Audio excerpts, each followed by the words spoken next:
समस्याहरू नजिकबाट बुझ्ने, जनताका पीडाहरू के छन्, भौतिक पूर्वाधार र विकासका समस्या के छन्, शिक्षा स्वास्थ्य रोजगारीका समस्या के छन्, यहाँको विकासका सम्भावना के छन् भन्ने सबै कुरा जनताका विभिन्न वर्ग तह तबकासँग प्रत्यक्ष रूपमा बुझ्ने गरी जनतासँगै बसेर जनताकै बीचमा खाएर हामीले यस क्षेत्रका जनताको आवाजहरूलाई, उनीहरूका मर्महरू पीडाहरूलाई नजिकबाट बुझ्ने र त्यसलाई देशभरि स्थापित गर्ने, अनि यस क्षेत्रका विकासका सम्भावना जस्तो पर्यटन विकासका के सम्भावना छन्, कुन कुन जिल्लामा कुन क्षेत्रमा भन्ने कुराको पनि राम्रो अध्ययन अनुगमन गर्ने र त्यसलाई राष्ट्रिय रूपमा स्थापित गर्ने, यस क्षेत्रका जनताका समस्याहरूलाई सदनमा पनि व्यवस्थित रूपले हामीले प्रस्तुत गर्ने प्रतिबद्धता गरेका छौँ भने जरुरी पर्दा सडकबाट पनि यस क्षेत्रका जनताका समस्याहरूलाई अझ डरोसँग अलि दृढताको साथ स्थापित गर्ने योजना पनि हाम्रो छ। हामीले किन हुलाकी मार्ग केन्द्रित भन्यौं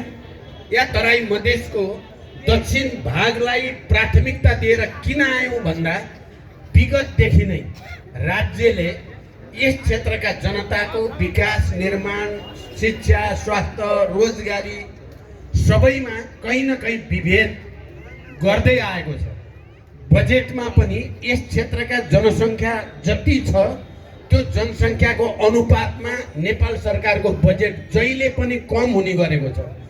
जहाँ जनसङ्ख्या कम छ त्यहाँ बजेट धेरै,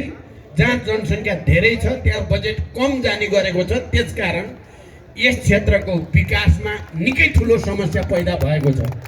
यो कुरालाई हामी राष्ट्रिय मुद्दाको रूपमा उठाउन चाहन्छौँ। यस क्षेत्रका आदिवासी राजवंशीहरू हुन् या मधेसी या मुस्लिम, थारू या अल्पसङ्ख्यक, जस कसैलाई पनि यो विभेदबाट कसरी मुक्त गर्न सकिन्छ भन्ने विषयलाई केन्द्रित गरेर नै हामी यस क्षेत्रमा आएका छौँ र यो प्रक्रियामा निकै सकारात्मक,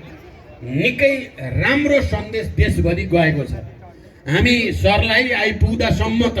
सर्लाही र रौतहट पुग्दासम्म सिँगै देशको ध्यान चाहिँ तराई मधेसतिर हुलाकी मार्गतिर केन्द्रित भएको थियो। मैले यो पनि भनेको छु, हामी हिँड्दै गऱ्यौँ झापा, मोरङ, सुनसरी अनि सिराहा हुँदै हामी अगाडि बढ्दै जाँदा काठमाडौँको ध्यान पनि तराई मधेसतिर, हुलाकी मार्गतिर, यस क्षेत्रमा बस्ने जनतातिर बढी केन्द्रित हुँदै गयो। त्यसलाई हामीले यो अभियानको एउटा राम्रो सफलताको रूपमा पनि बुझेका छौँ र एकचोटि त के भयो भने ठुला पार्टीका सबै नेताहरू सबै तराईमा, किनभने माओवादी केन्द्रले सुरु गरेको अभियानले तराई पनि पुरै माओवादीमय भयो भने त नेपाल त त्यसकारण त्यसबाट छटपटी पनि भएको देखियो। तर पछि हामीले फेरि केही समय स्थगित गरेर हामी काठमाडौँ गयौँ। तपाईँहरूलाई थाहा छ,